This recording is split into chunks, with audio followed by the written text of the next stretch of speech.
Thank you very much. Thank you. And, winning the popular vote was very nice, I will tell you. It's a great feeling of love. We have a great feeling of love in this very large room with unbelievable people standing by my side. These people have been incredible. They've made the journey with me, and we're going to make you very happy. We're going to make you very proud of your vote. I hope that you're going to be looking back someday and say that was one of the truly important moments of my life when I voted for this group of people beyond the president, this group of great people. America has given us an unprecedented and powerful mandate. We have taken back control of the Senate. Wow, that's good.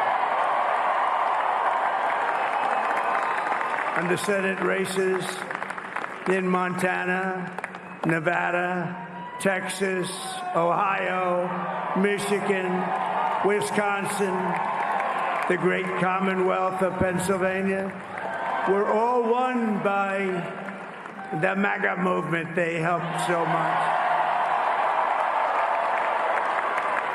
And in those cases, every one of them, we worked with the senators. They were tough races. And I mean, the number of victories in the Senate was absolutely incredible. And we did tele-rallies. We did tele-rallies with each one of them. And sometimes we did 2 or 3 and it was amazing to look at all of those victories. Nobody expected that, nobody. So I just wanted to thank you very much for that. And you have some great senators and some great new senators. And it also looks like we'll be keeping control of the House of Representatives.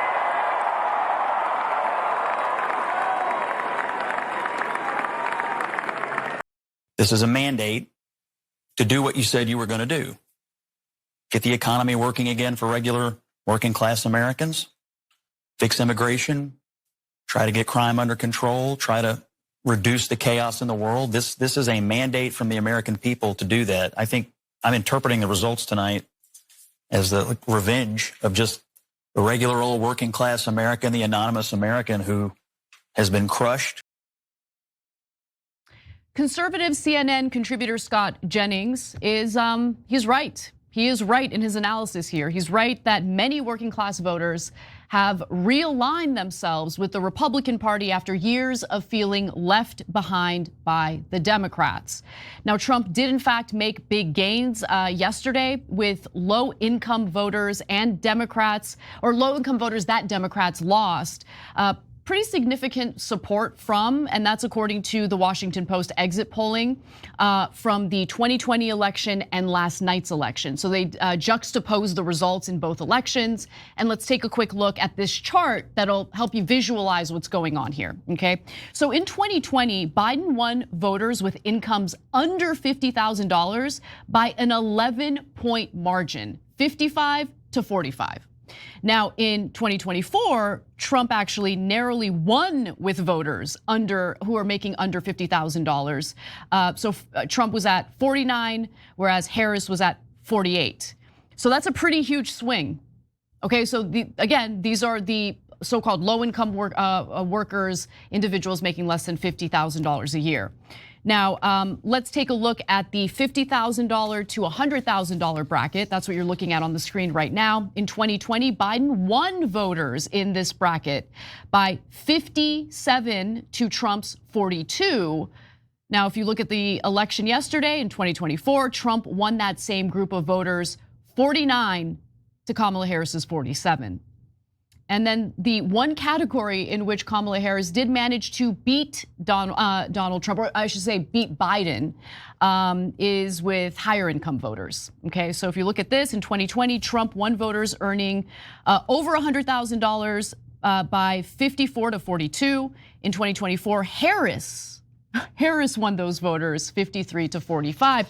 So when you hear the allegation that the Democratic Party is now the party of elites, I think that it's being manifested in some of the results in this presidential race with Kamala Harris, because clearly she has lost, those making under $50,000, those making under $100,000, but anyone making over $100,000 was way more likely to support her over Donald Trump. Yeah. So Jeff Stein from the Washington Post noted these same numbers that Anna's talking about. And he wrote on Twitter, staggering class realignment / shift in working class. Okay, that's true, good. And then he said, Harris lost despite major shift of affluent voters her way. And I wrote back, not despite that, because of that. And it's amazing that they don't understand that in Washington.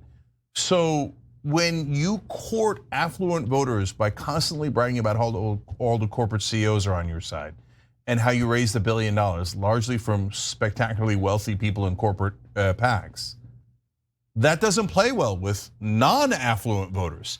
You want to guess if there's more affluent voters in the country or non-affluent voters in the country? Of course, there's more non-affluent voters. This is so simple, such simple math, right? This doesn't take a 4-dimensional chess to figure this out. So why is the Democratic Party so obsessed with the money? And even today, in a story we'll do later in the show, they're bragging, we ran a perfect campaign, we raised $1 billion. No, a perfect campaign wins. Who cares about raising the $1 billion? Oh, I'll tell you who cares. The Democratic consultants do. Because as today, we are upset that we lost. Democratic consultants didn't lose. They got 15% of $1 billion. That's why they emphasize the donors over the voters, because it literally makes them spectacularly wealthy. And then they think, who cares who wins? We're gonna do the same exact thing next time, and each time we're gonna take 15%. That's the normal rate that they take. That's 150 million reasons for them to sell you out.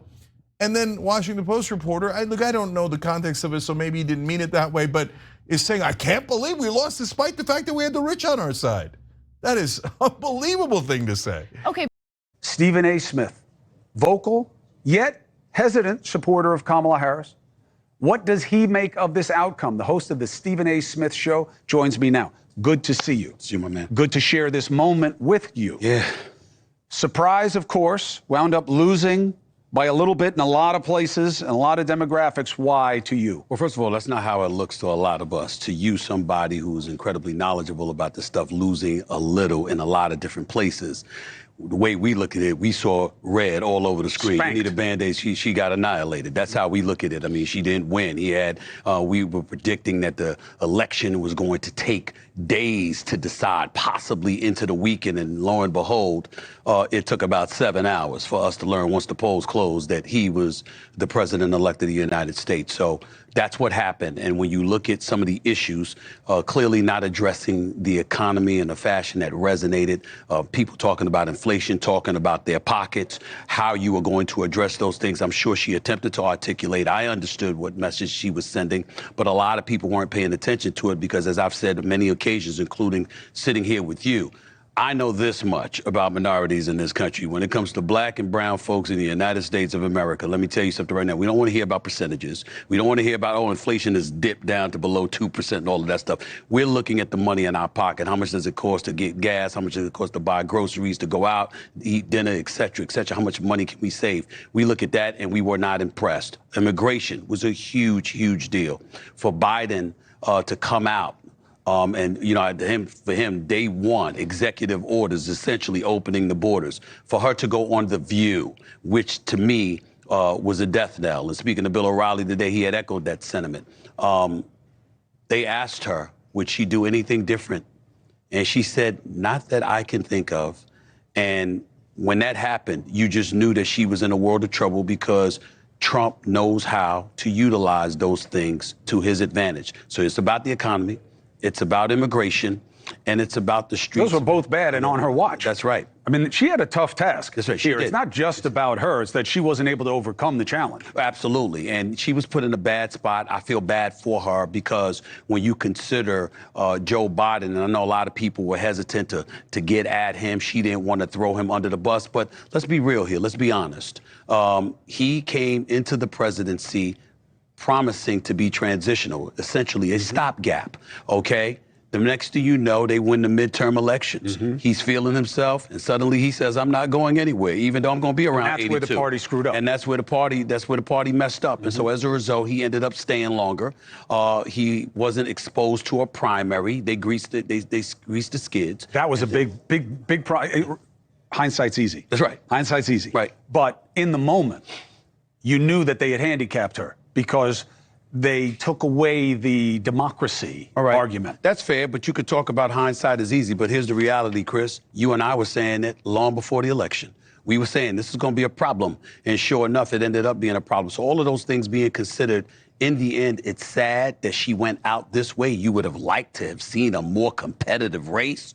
But America has spoken, and they have said they don't like what the left, particularly the progressives on the fringes of the left, have proposed to this country and what the Biden administration capitulated to. And that had her name written all over it as well. And that is why she will not be the 47th president of the United States. What do you make of seeing so many in the media saying, they're not saying it like this, but this is the way I hear it, dumb black men and Latino men got duped by Trump? I feel like that's you not understanding what just happened here. Yeah. Nobody needs to tell somebody like you what systemic racism is. Right. Exactly. And I voted for her, but people that have those opinions, they can kick rocks. They've never understood a lot of things about black folks in the United States of America, or Latinos for that matter, and that's why they're on the outside looking in on this particular day, because they just don't get it.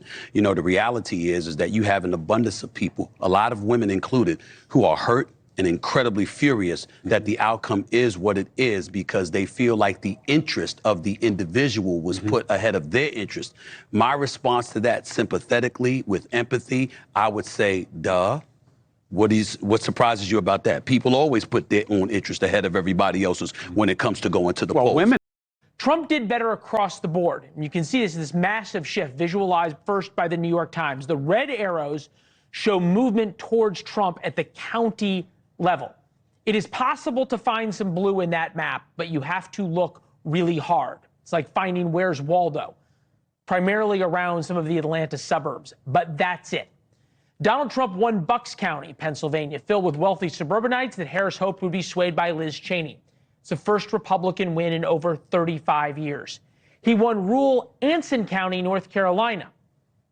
40% African-American population. It's only the second time since Reconstruction that a Republican won Anson County, North Carolina. He won Starr County in Texas, the first time a Republican has won the county in 128 years. It's mostly Latino county there on the Mexican border. With us now, pollster political analyst Frank Luntz. Good to see you, Frank. Want to point out something. First of all, I think we can all be thankful that the warning that I think you were scared about, and a lot of people were, of time of us talking about the race and it dragging on did not happen. That's partly because of Donald Trump's mandate and how the voters spoke. But as we look for common themes here from the night, you said something a couple of months ago to me that I thought was really profound. You didn't say working class. You didn't define people by race. You didn't define them by gender, ideology. You said paycheck to paycheck voters.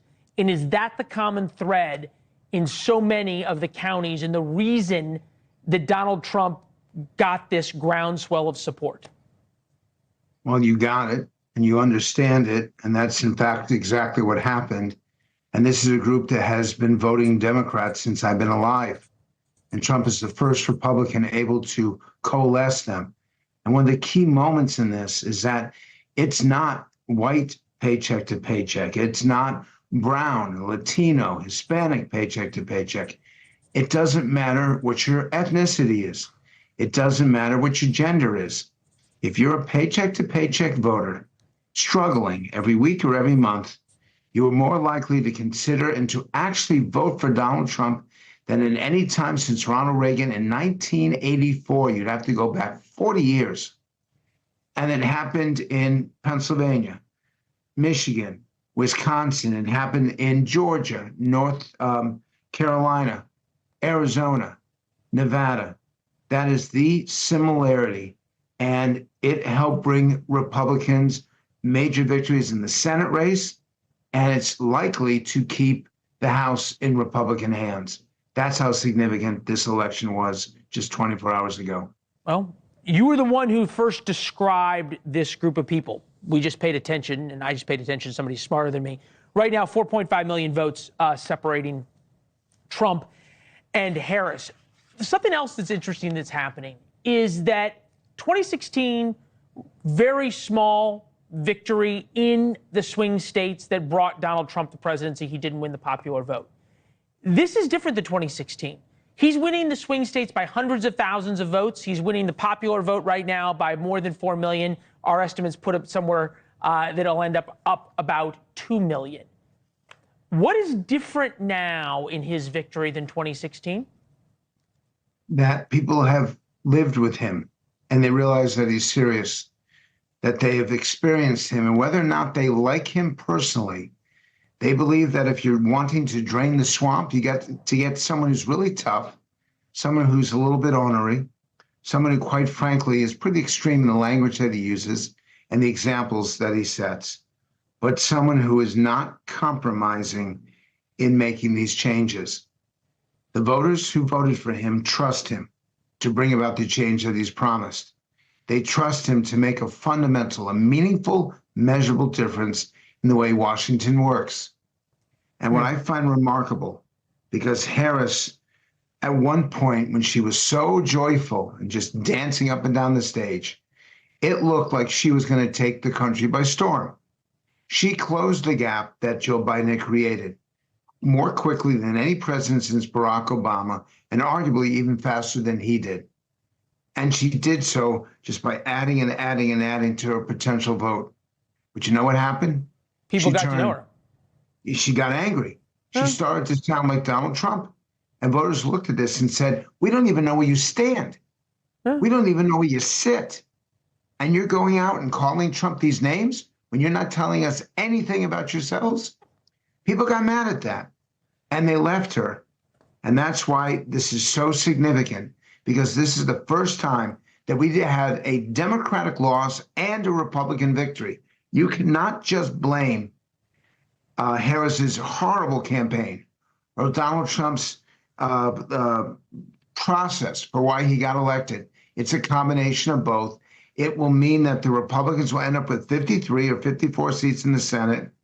And it looks so incredibly likely that they keep the House as well. Yeah, we've got it at about 95%, I think was the last estimate from DDHQ I saw. This is CNN last night, sort of to your point, that this is a Democratic loss and a Republican win. Take a listen. So you asked, are there any places that the vice president is overperforming Joe Biden in 2020? So we could show you that as well. We just bring that out here.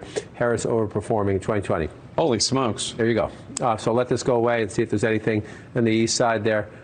Literally nothing? Literally nothing. Literally not one county? And you can hear the surprise there. There's so much hand-wringing by Democrats right now. I got it only 30 seconds. But is there a sense that there is people who voted for Donald Trump not because of his language and rhetoric that you pointed out, but despite it? Probably that's the reason why he won. And I hope that you go out of this segment and you end the show by showing that CNN map again. I did not see it while I was on last night. I'm seeing it for the first time, and I'm completely blown away, because that scene, that map, should send shivers down every Democrat's back, because that is a wipeout, and that tells you how weak the Democratic Party has become. So this morning, Donald Trump is not just president-elect again. He just became $1 billion richer, at least on paper, as social media stock DJT surging ahead of the opening bell. In just moments ago, you can see that's not all that's up. The Dow now up nearly 1,300 points. All right, let's go over and talk to our friend Harry Etten, not looking at his 401k here, but looking at where and how the economy played in this election. Yeah, I wish I was $1 billion richer. Look, James Carville said it best. It's the economy, stupid. And take a look at how folks felt about the condition of the nation's economy. 67% of voters said not good or poor. Awfully difficult to win when that 67%. And how did those 67% of voters vote in this election? We see, look at this march. Yeah, you can't win. I mean, look at that. Donald Trump What is that? That's a 40-point margin among those who said that the economy was not good or poor, and that was the vast majority of voters. Now, I want to dig in a little bit deeper. I want to look at Latino voters and what they said was the most important issue for them. Look at this. 40% of Latino voters said the economy was their number one issue. And how did they vote? Those who said the economy was the top issue? We can see that they overwhelmingly by a 2-to-1 margin chose Donald Trump. We know from the exit polls that Latino voters, there was less support for Kamala Harris than any Democratic nominee on record since we started conducting exit polls in the early 70s. And I think the economy had a lot to do with it. Just those two numbers at the beginning, how people rated the economy and how people who rated the economy voted. If you only knew that, you probably could have predicted the outcome of the election. It turns out it is the economy, stupid. All right, Harry, thank you. Getting congratulatory calls from Israel's Prime Minister Benjamin Netanyahu, Ukraine's president, the Chinese president. Welcome back to Election Night in America continued. I want to go to CNN's Fareed Zakaria to talk about the world reacting. Fareed, what has been standing out to you in terms of what we've seen over the last 24 hours? Well, what you could expect, everyone is racing to congratulate Trump. But in general, when you look at the surround, I'd say Europe is depressed. The Gulf states, the rich Gulf states in the Middle East are elated. China is anxious. India is happy, pleased. And Russia is probably rejoicing. So it's a mixture of reactions because each one is trying to gauge what this means for them. But the broader question I think everyone is asking themselves is the United States in this new dispensation, is the United States going to be out for just itself? Or does Trump see America as the leader of the free world? Does he see America as the force that helps create a certain kind of international order, not simply every nation narrowly pursuing its own interests, the dictators doing well when they can, other countries doing well when they can, but a world based on, a certain degree of openness, freedom, liberty, rules. That has been America's historic role since 1945. And what they're trying to get a sense of is, are we in a new era completely?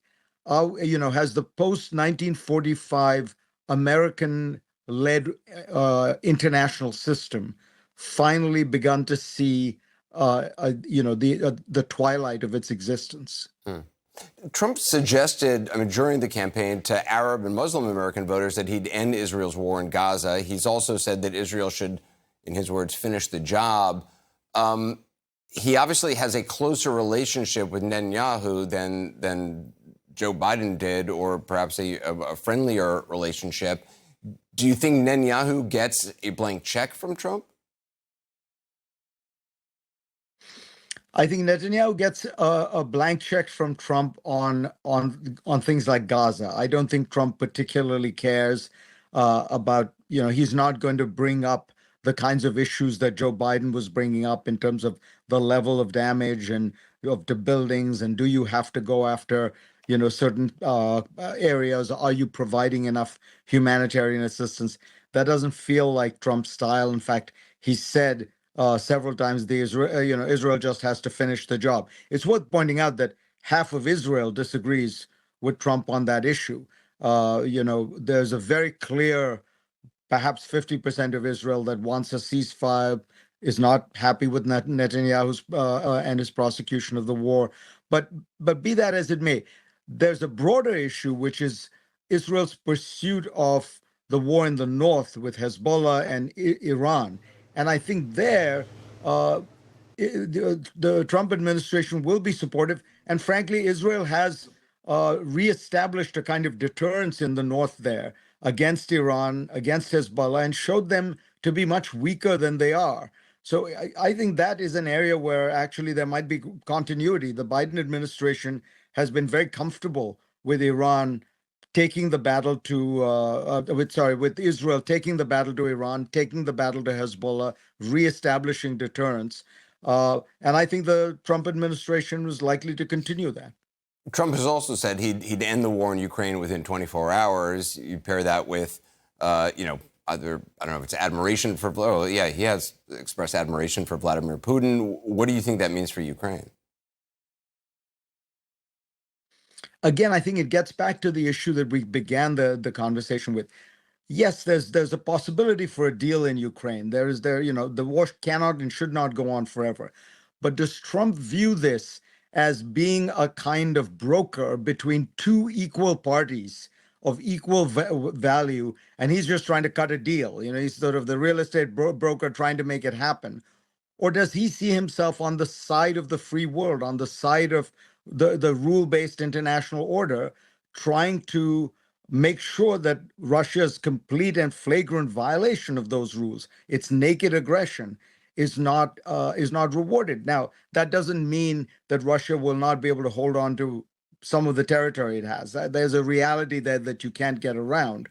But perhaps it then means that you have to provide Ukraine with security guarantees, like NATO membership. And maybe there's a deal to be had if the Ukrainians can be convinced that they will be secure in the future from further Russian aggression. Maybe they can accept that they've lost 18% of their territory to Russia. But the core is that Trump has to see himself as part of an effort to stabilize, support, encourage the world's great liberal democracies, those countries anchored in the West, those countries that want freedom, and not simply see it as a deal between two equal parties, and he's just trying to be the broker who can boast at the end of it all that he got a deal. Because I think, as one of your earlier guests said, there's a deal to be had, which is you just accept the Russian terms, force the Ukrainians to surrender, which I doubt that they would do, but blackmail them into accepting those terms. That's not peace. That's surrender. Fareed Zakaria, I appreciate your time tonight. Thank you so much. Foreign policy chickens came home to roost for Kamala Harris. Analysts do believe that the Biden administration's Israel policy cost her the state of Michigan. Both candidates campaigned hard there as each wanted to capture the largest Arab American city, Dearborn, Michigan. Kamala Harris lost Michigan and its 15 electoral votes to Donald Trump in all likelihood, who captured 49.9% of that vote. Now, when we spoke to the mayor of Dearborn, Abdullah Hammoud, 2 weeks ago, he presaged what happened and why. Let's listen. Are you going to make any recommendation to the citizens of Dearborn, to your own supporters, as to what they should do? What do you say if people ask you or people express the dilemma to you about what they should do in this election? What I am doing with the resources that we have is I'm actually going from event to event, neighborhood association to neighborhood association, and having conversations. And the thing that I have endorsed is I have endorsed people coming out and participating and ensuring that they vote, because this is the voice that they have and the power and the tool that is at their disposal to demonstrate how they feel. And I ask individuals to first begin with the down ballot races, because these are very meaningful, and obviously local elections have the most immediate and direct impact on the lives of the residents here in the city of Dearborn. And I've told them, if you feel apathy when you get to the top of the ticket or when you arrive at the top of the ticket, what I advocate for, what I endorse is that you vote your moral conscience. And for many, for each individual, that's going to mean something differently. And the mayor also explained just how immediate and personal the wars were. They weren't just something over there. The first Lebanese American citizen that was slaughtered by the Israeli government was a Dearborn resident. Many of my friends and family have now lost family and loved ones. My wife was not able to go to her grandmother's funeral in Lebanon because of the war, and she will never have closure. Watching my mother-in-law day in and day out know that she was not present for the burial of her mother. More than 40,000 Palestinians have been killed, and the numbers of dead Lebanese are climbing as Israel's assault spreads in the region. Green Party candidate Jill Stein had her strongest showing in Michigan, as she vociferously made the case that the US is helping Israel commit what she terms genocide. Nabil Hamama, a Palestinian American at a Trump watch party, told the Middle East Eye, "I am excited. The country needs a change, and I think Trump is the person to make that change. I think he will definitely do a better job in reining in the Israeli terror. That's why this scene, unimaginable 4 years ago, became a reality." There's a lot to unpack here, obviously. Dearborn, Michigan, going for Trump. This is a Arab Muslim majority city, And Jill Stein had her best showing here, and it ultimately goes for Trump. There's nothing you can say about this except that it's a direct result of frustration with the Biden administration's Israel policy. This is an issue where I think she should have separated herself from Biden in a move to the left direction. I think most of the separating should have been in a rightward direction. This one actually could have been in a leftward direction. Trump handled this issue incredibly well politically, regardless of what you think about what he's going to do. I don't actually know what he's going to do because it wasn't very specific, but that was the move. He kind of said things like this has to end in a way that end because there's no more Palestinians or end because we're going to actually stop Israel from doing it, and he just didn't fill in the blanks there. That approach seems to have paid off. Yeah, I mean, he was incredibly vague. He talked in somewhat positive terms about how Arab Americans, I think he said, just want peace, which may well be true, but doesn't tell us much about what he is actually trying to do. It resonated, I think. It did, but I mean, I think the reason it resonated, to your point, was that Harris's position and the degree to which she shackled herself to the Biden administration's policy left Trump room to work with, right? It encouraged or further inflamed this level of frustration. That frustration, in my book, was very obviously, frankly, justified because of the policies, because of the fact that such impunity had been lent to the government of Benjamin Netanyahu, the most right-wing government in Israel's history by far. So I think it was a political mistake by Harris not to be more assertive, not to move more to the left on that topic, and Trump exploited it, and that's politics. Maybe that should have been her answer for the ladies of The View. You know, going back to my radar, when they said, what would you have done differently from Joe Biden? And she said, nothing. And now it would have made pro-Israel people in the Democratic coalition very unhappy. So that this was the difficulty in managing two non-overlapping coalitions. But she could have said, we couldn't, a year ago I couldn't have envisioned the amount of horror and destruction that Israel was going to visit on innocent Palestinian people. I won't stand for it. When I am president, there will be no blank check for Israel. There will be no more weapons aid as long as this reckless disregard for human life continues. We are cutting them off. No means no. She could have said that. She didn't. That's right. And at no point did she even come close to saying that. She kind of said, it's bad, and people in the media gave her so much credit for, this is noticeably different from Biden. It wasn't different at all. It was not remotely different. It was a slight tonal difference, but no substantive difference at all.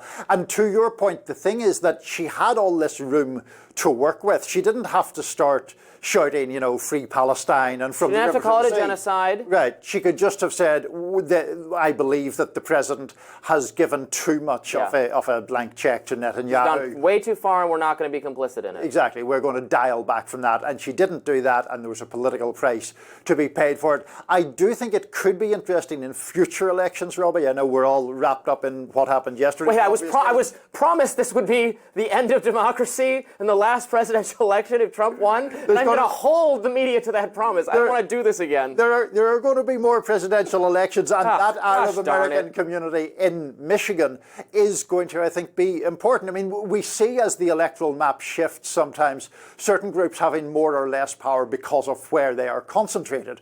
Most of my time in the US, Cuban Americans in Florida had a lot of power because that was a battleground state and they were a big constituency. In national elections, Florida is increasingly Republican. Maybe our Cuban friends are going to be less influential. But we can end that embargo. I mean, I support ending the embargo. I think it's terrible policy. I respect Cuban American, and I agree with them that the Castro government is evil and bad, and that's why I want to end the embargo. Has not done one single iota of good to dislodge that regime, and it just immiserates the people. Yeah, no, I mean, I think it's a terrible policy for some reasons that are similar to yours, some reasons that are different to yours. But the point is, will we now see, not only, to be fair, Arab Americans, but progressives who are more clearly to the left on the whole question of Israel and Gaza and the Palestinians, will they become a more potent force now as a consequence of some of the damage that Harris appears to have incurred? Well, and I think Trump has an opportunity now to make some substantial portion of Arab American voters a permanent, or nothing is permanent, but a semi-permanent part of the coalition, but he actually has to deliver. If it is once again blank check to foreign governments, unlimited funding, neocons back in charge, rather than an American first, skeptical of U.S. involvement. Again, I don't think there needs to be some strong moral condemnation from the president of what's going on, but we don't have to be involved in it. We don't have to help facilitate it. I think Arab American voters reasonably, they understand that, and what they expect is an end to just the blank check bloodshed. And if Trump actually delivers on that, there was going to be a lot of gratitude among this community. Well, there is. I mean, I think the worry or the skeptical view is that what he said was just opportunistic. Sure. That it was like, let me see what I have to say to get these votes. Once the votes are in the bag, I can do whatever I like. So obviously there is going to be a lot of emphasis or a lot of focus from the Arab American community in particular. Will he do anything different? Could he back away from just allowing this terrible, terrible catastrophe to just continue? It's going to be fascinating to watch. This is one of the policy areas where I truly don't know what exactly we're going to get out of the Trump second term. So we will continue to watch, and I hope we get more peace and stability and an end to the violence that we're seeing. Let me say, and I love you back, and I love you back. So let me say, my heart is full today. My heart is full today, full of gratitude for the trust you have placed in me, full of love for our country, and full of resolve. The outcome of this election is not what we wanted, not what we fought for, not what we voted for. But hear me when I say, the light of America's promise will always burn bright. As long as we never give up, and as long as we keep fighting.